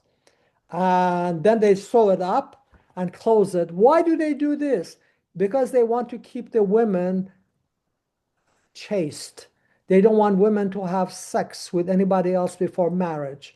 And they sew up woman's private part until the night of marriage. And then the man goes to the room and forces himself into her, tearing her into pieces, blood and everything else. And then everybody would shout in joy when the man brings the bed sheet covered in blood and passes through the door of the bedroom to the people in the wedding party. And they all shout happily that, oh yeah, so she was virgin. Can you believe these things? It is done today. It is done today. Here it is. This is United Nations giving you the figures. This is wrong. Most countries in Middle East and North Africa do this, but they don't report it. So, for example, Somalia, nearly 100% of the women are circumcised. Egypt, over 90% of the people are circumcised. Mali, going all the way down here. Iraq and the other places, less people are circumcised. This is the report, meaning it is a lot more than this. Why? People hide it. People do it in all these neighboring countries, as a matter of fact. It is considered to be like male circumcision, that is necessary. They have to do it. All right? I remember when I was a child, my family were diplomats. We actually lived in a country, in one of these countries. I'm not going to mention the name. All right? I was probably 7 years old, 8 years old. And we had a servant. She was probably 14, 15 years old, all right? And she disappeared one day. And we assumed that, like, well, she just left and went to her family or something like that. Until like 24 hours later or something like that, I heard my mother scream so loudly, like she has seen a ghost. She was in the cellar trying to get some bottle of wine or something like that. And what has happened is she found that girl on the floor with a kitchen knife, and her legs were open, and there was blood all over the place. And she thought that she has been raped and killed by somebody. Luckily, she was alive. She was taken to the hospital, and then it turned out that she has given herself a circumcision, what you call a female genital mutilation, FGM. Why did she do that? She had explained to my mother, I heard from my mother, that later on she told me when I grew up, that she had said that religiously, whatever she touched, because she has reached puberty, whatever she touched, that food or thing would become polluted. Why? Because she hasn't been circumcised. So, as a favor to us, the family, she had decided to give herself a circumcision. Can you believe that? And a lot of these countries do that. In fact, nowadays, the United Nations had made this into a crime. Any woman who has been circumcised can ask for asylum and should be automatically given an asylum in any country that she is safe because of the barbarity of this. And yet, here it is, 200 million girls and women are circumcised. And the women themselves do it, they have become guardians of their own slavery. So should we support this, or should we say this is a horrible thing? They have been doing it for thousands of years. I know, I write history a lot.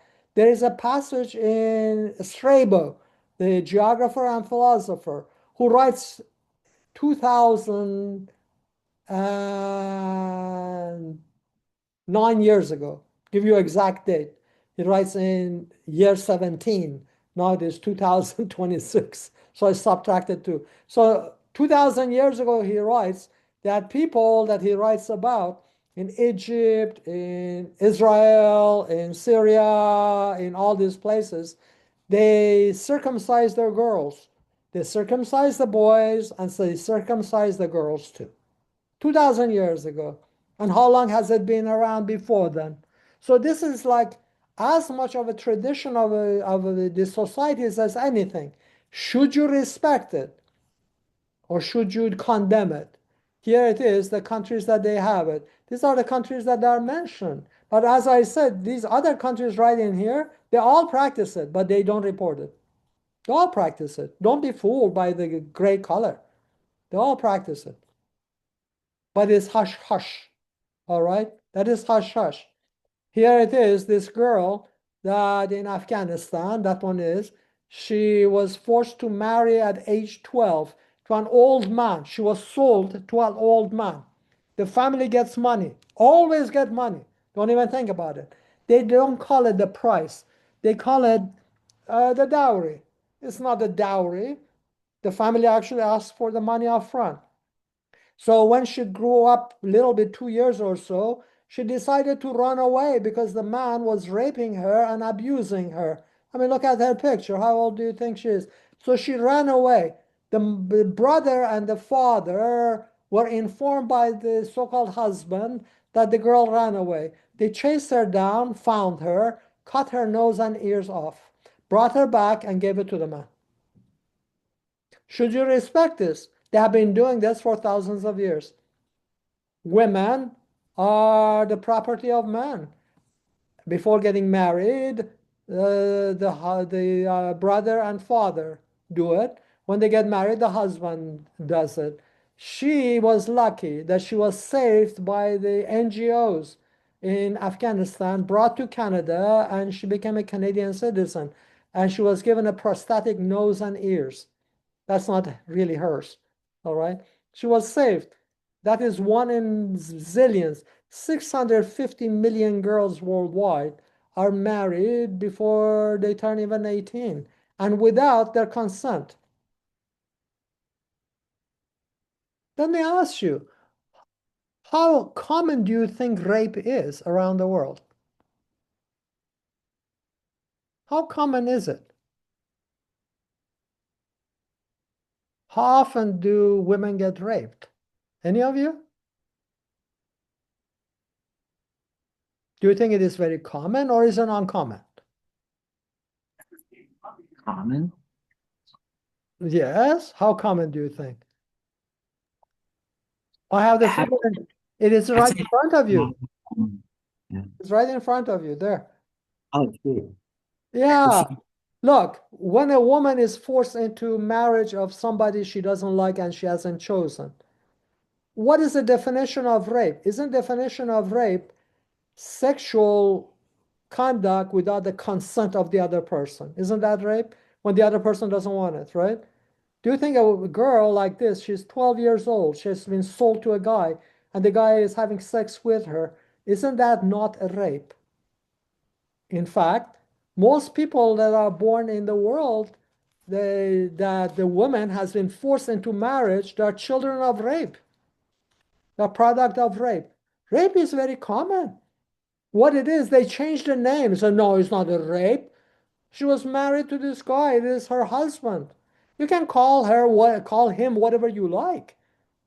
Rape means non-consensual sex, particularly with a minor. I mean, she's 12 years old. It is not even a rape. It's what you call the statutory rape. Rape of a minor. She's not even 18. All right? But it's commonly done. I mean, many of you know that from your own memory. You know of some people and some groups that they did this to their daughters.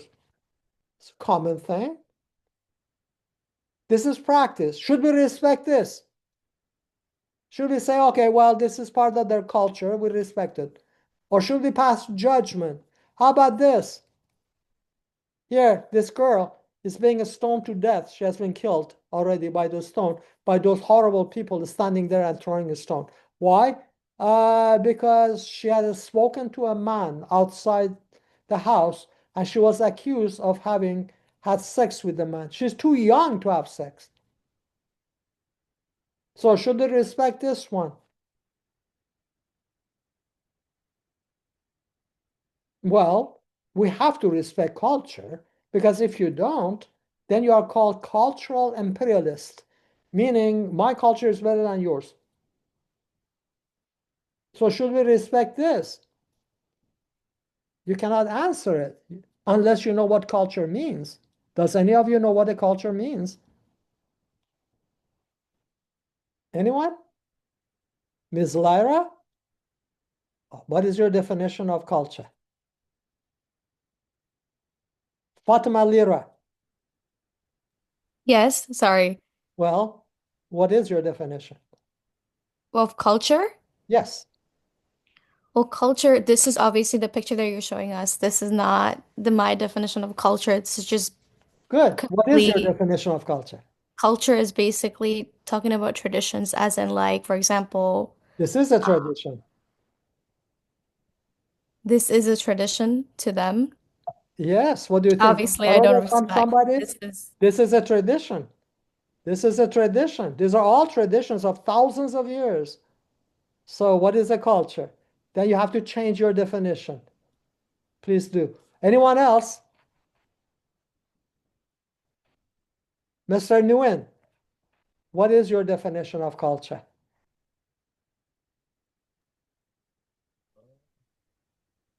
I would say, Yes. I don't know, because like I look at the pictures and like the examples you're giving, and Yes. like in my head, I before this, I would say that was culture, but is like I don't know if because I can't really respect it. Right. Because it's kind of like Thank you. culture. Culture is something that is like something that takes. It's like kind of like a tradition or like kind of like a legacy of like actions, But and these are it's like all legacies and actions. yeah, like this is maybe Don't it's feel hard to bad. say. No, no. We are learning in this class. Just because all of you do not know the answer doesn't mean you are wrong. That's why you are taking the class. We are going to figure it out. Who would like to say something? Mr. Whitney, how about you? what is culture to you? Is this a culture?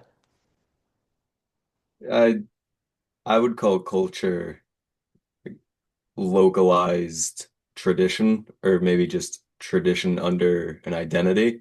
Well, this is a localized and is a tradition. Is this a culture? I mean, unfortunately, yeah, I think I'd call it a culture, but I don't think I'd respect it. Then you don't respect other cultures. I guess so. Cultural imperialist. Your culture is better than the others. Is that what you're saying? No. I'm okay No, I don't to think, not be no, I on the don't side think you of say people that. being stoned. No, don't feel bad. What it is, in this class, so far, no one has described culture correctly. So let me ask Ms. Rosado, would you like to challenge? Tell us what you think.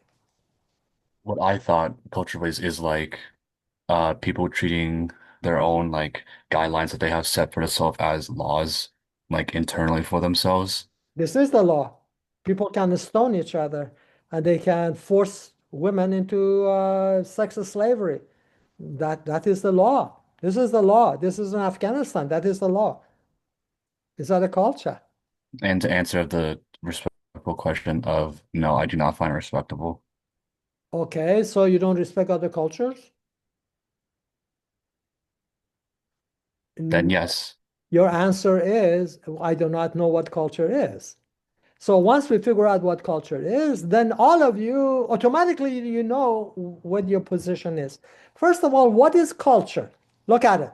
When you go to a doctor and you have a sore throat, he sticks the swab into your throat and takes out a culture, right? When you plant trees or vegetables, you call it agriculture. Agri means vegetable, culture. When you have fish ponds and you grow fish in the pond, you call it aquaculture, water culture. When you buy a yogurt, read on the container, it says it contains active culture. What does that mean? All of these and this is a culture. What does a culture mean? That you find it in a yogurt, you find it in a farmland, and you find it in your throat when you get sick, and the doctor takes out the culture. What does culture mean? Culture means to grow things. That's what it means. Doctor takes a sample, sends it to the laboratory to grow and figure out what kind of germs live in your throat. All right. Yogurt has culture because the bacteria in yogurt continuously make more and more yogurt. That's what we want. Becomes thicker and better yogurt. It has culture in it. Agriculture is we grow vegetables. Aquaculture, we grow, I don't know, fish, shrimps. Horticulture is to grow fruits. The word culture actually comes from Greek originally and into Latin, means to grow things. So what does human culture means? Human culture is what grows the society to become better, more prosperous, and more convenient. Is this a culture? No. This is not a culture, it's a bad habit. Do not confuse habit with culture. Habit is what we do usually. If they are positive, meaning it grows the society to become more comfortable, more prosperous, more educated, and more equitable, everybody being treated the same, that is called culture. So good habits that grows the society is called culture. Bad habits are called just bad habits, bad traditions. So if it is only if it is positive, it is a culture. How do we measure? How do we figure it is positive? Ask yourself a simple question.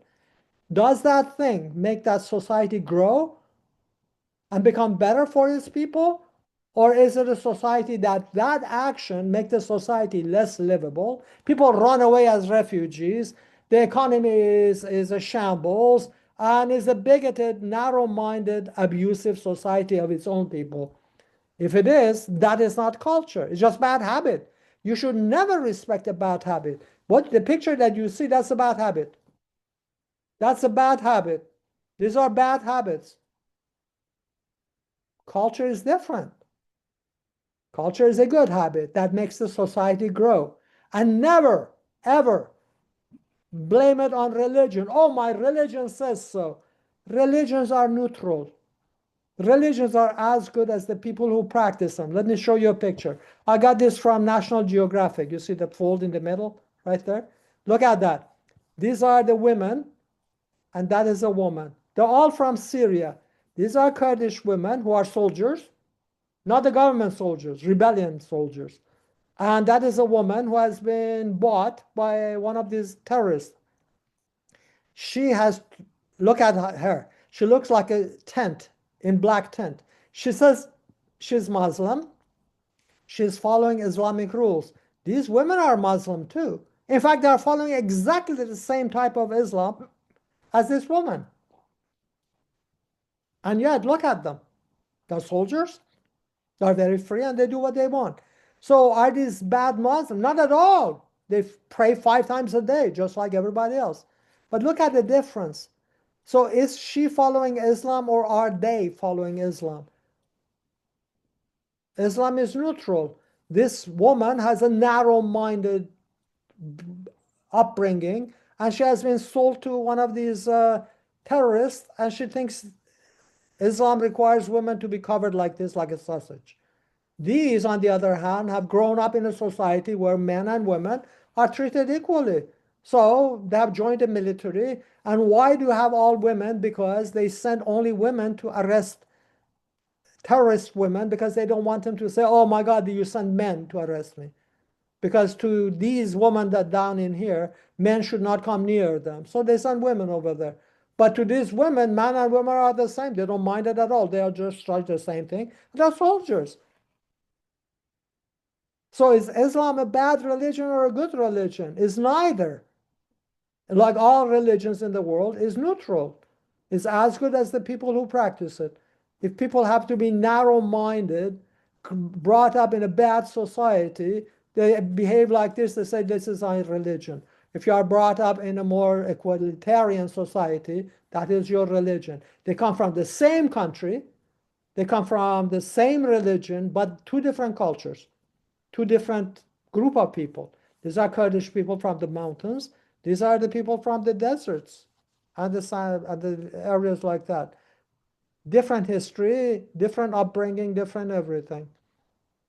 So never, ever let anybody mislead you by saying, oh, well, it is my religion. My religion says women are not equal to men and they should be, forced to marry a man.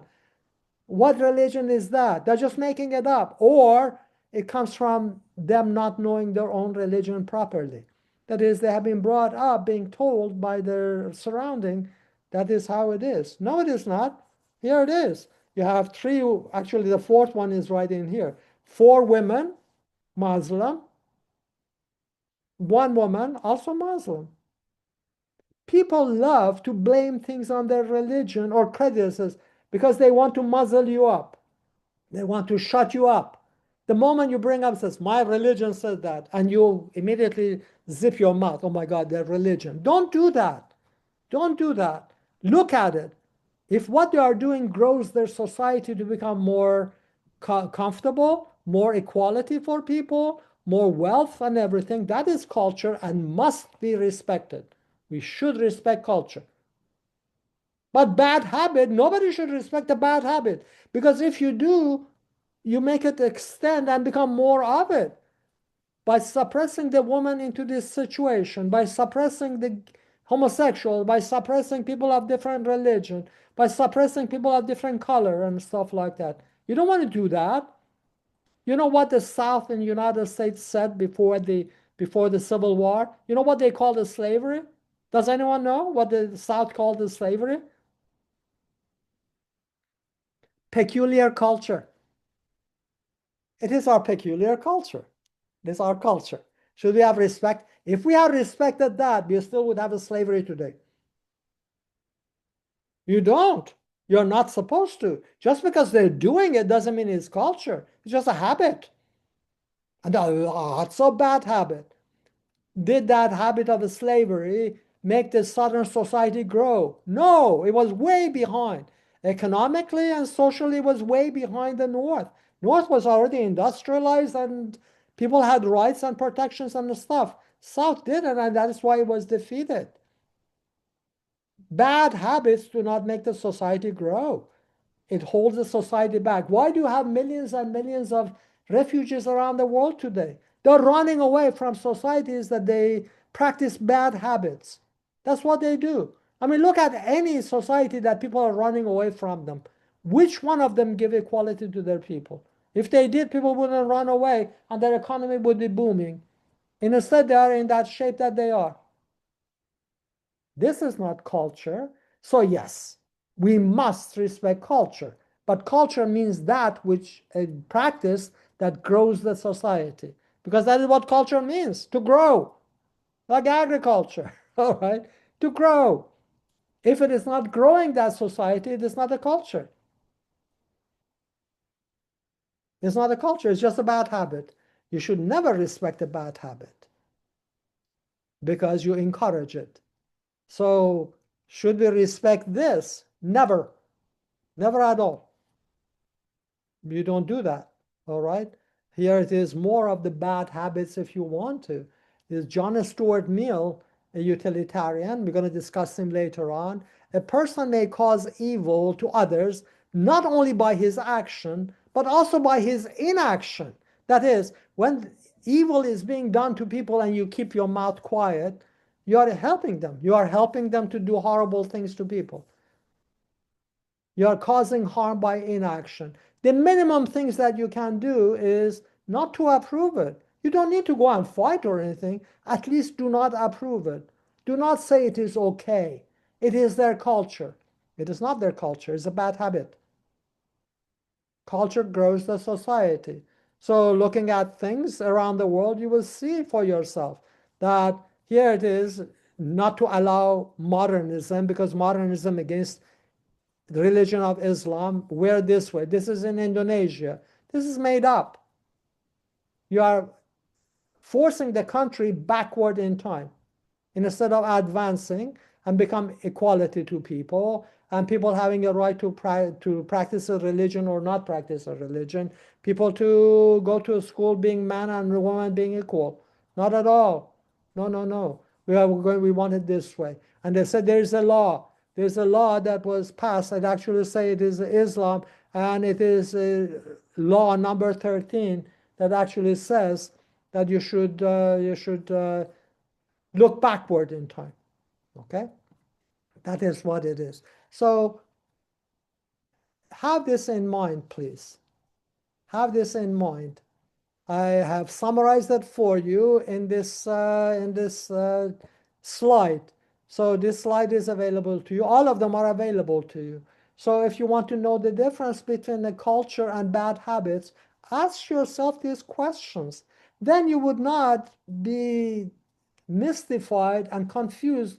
Like at the beginning of the class when I asked you a question, should we respect their culture? Now you know what culture is. Your mind is clear. You ask yourself a simple question about anything that they do.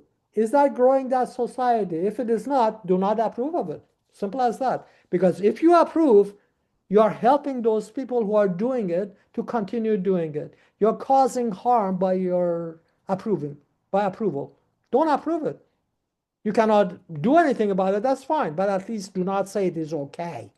It is not okay to discriminate. It is not okay to cut women's genitals. It's not okay to sell women into sex slavery, say it is marriage. It's not okay to stone people. It's not okay to kill people because of their sexual behavior. It's not okay. No matter how often they have been doing it for 2,000 years, 3,000 years, it is not culture. It's a bad habit. They're just doing it continuously. Do not approve of it. You don't need to be obnoxious. If you are answering, I don't approve of it, it's not culture. Illuminate them. I wrote to New York Times one time and told them, please don't use the vocabulary culture. You're confusing people. Bad things that they do, just call it habits. Don't call it culture. Culture is respectable because it makes the society grow, and we are proud of it. Music, dancing, good behavior, equality, these are all culture. discrimination is not culture. It's a bad habit. So having that in mind. Okay, on that note, I stop. Those of you who came late, please stay behind. Let me mark you in. The rest of you, if you have questions, stay behind. If not, I'll see you next week. Please come on time. And thank you very much for getting up so early in the morning to come to class. Bye-bye. Oh, before Thank you you, go, Professor. before you go, I'm sorry, I forgot one more thing. I need 2 volunteers as my TAs in class to help me with timekeeping, so I don't go over time. Anyone would like to volunteer? I can volunteer. Mr. Hines? Mr. Hines, did you say you would? And Ms. Rosado? Okay, hang on one second. You two, increase your course grade by 1 notch at the end of the semester. That's a payment because I cannot pay you money because the school doesn't pay me. But thank you for both of you for volunteering. If you don't mind staying behind so I tell you what you need to do for me to help me in class, it's a minor thing. All right, just hang around. The rest of you, have a great time. Bye-bye. Bye-bye. Thank you, Professor. Have a good day. Bye-bye. Take care now. Thank you, Professor. Thank you. Thank you. Thank you. Okay, Ms. Rosado, let me write down next to your name, my TA, and Mr. Hines, let me write next to your name as well, TA. Mr. Hines, how do I pronounce your first name? Ja, Say that again. Leak. Yalik. Yeah. Okay, so not J. Yeah. Okay, I understand No, that. it is a J, just probably like your pronunciation of it, that's all.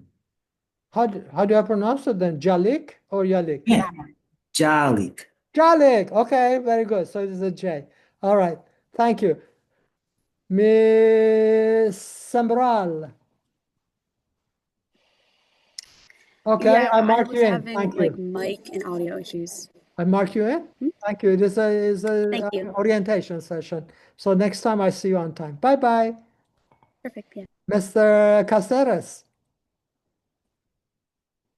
I mark you in as well. It's orientation. How late did you come, Mr. Caceres? I can't hear you. You have turned off your sound. I think I joined at around 8:40, Okay, you 8:39. need to see the recording, all right, for the section that you missed, because I discussed all the things that are necessary for this course. So you know where it is. It is on the Google Drive in a folder called Session Recordings. I'm taping it right now. I'm going to put it up in half an hour. Go there and see the section that you missed. Okay, that's all. Okay, sounds Very good. good, thank you. All right, and Ms. Rosado and Mr. Hines, thank you very much for volunteering. That is very kind of you. I appreciate it. Unfortunately, I cannot give you money, but I can increase your grade. All you need to do is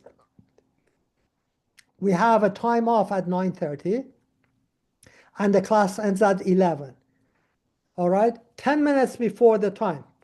So at 9:20, give me the tea, just like that, meaning it is time. There you go. Shake it a little bit so I see it. When I say thank you, means I saw it. All right. Then I wrap it up and let everybody go. Give me that twice. And if if anybody is raising their hand and they are like want to have a question, I didn't see it, please remind me so I would recognize the person to question, because when I start talking, I may forget actually somebody's hand is up. All right. And if you see anything in the chat box that I need to pay attention, please tell me. That's all. That's all it is. Minor things. And I appreciate that again. Thank you very much. Okay. Thank you. Have a great time now. Bye-bye. I'll try to vocally say it very quickly too, because Please. it's very easy to miss the chat box. Oh, it's like, just wave your hand or something and when I recognize you, please tell me to go to chat box, because see, I'm supposed to multitask. Unfortunately, I'm too old for that. So I'm supposed to do the chat box. I'm supposed to see the hands raised. I'm supposed to lecture, and I'm supposed to direct people's attention to the slide. It is difficult to do all that. See, when we had a face-to-face class, it was easy, but it is not. but I appreciate it if you help me that way. Okay? Thank you. Take care now. Bye bye. Bye. Miss Suba, are you here? Yes. Hello. Okay. You cannot have a Zoom class without having a camera. I'm sorry, I didn't know. I'll probably buy a webcam sometime this week. You got to have it before next week we come to class, please. Yeah, yes. I'm so sorry. It's quite all right, honey. It's called your orientation class. You're learning these things, right? What it is, I have people like they reach the class on the cell phone. They're not allowed to because I emailed everybody and said that. I have never had anyone whose computer didn't have a camera. So I never Yeah, my wrote that down, laptop's pretty actually. Now old. I'm going to write it down in my email and tell people make sure that you have camera because but that comes automatically with all the computers. How old is your computer, Miss Suba? I've had it like my whole life. So yeah, it's pretty Oh, old. mine. But your life is not that long. So it is like 10 That's years true. old, right? Mhm. Yeah, even 10 years ago, they had camera at the very top. Is your camera broken? No, I just don't have one. Like certain monitors, they just don't come with it. You have to buy a separate one. Oh, mine. I never knew that. All right. Well, if you don't mind, please. All right. Yes, of course. There's another way. If you cannot afford it, ask the IT people at NYIT. Are you in Manhattan or are you in Old Westbury? Manhattan. If you go to the 7th floor, you know they have the IT people over there.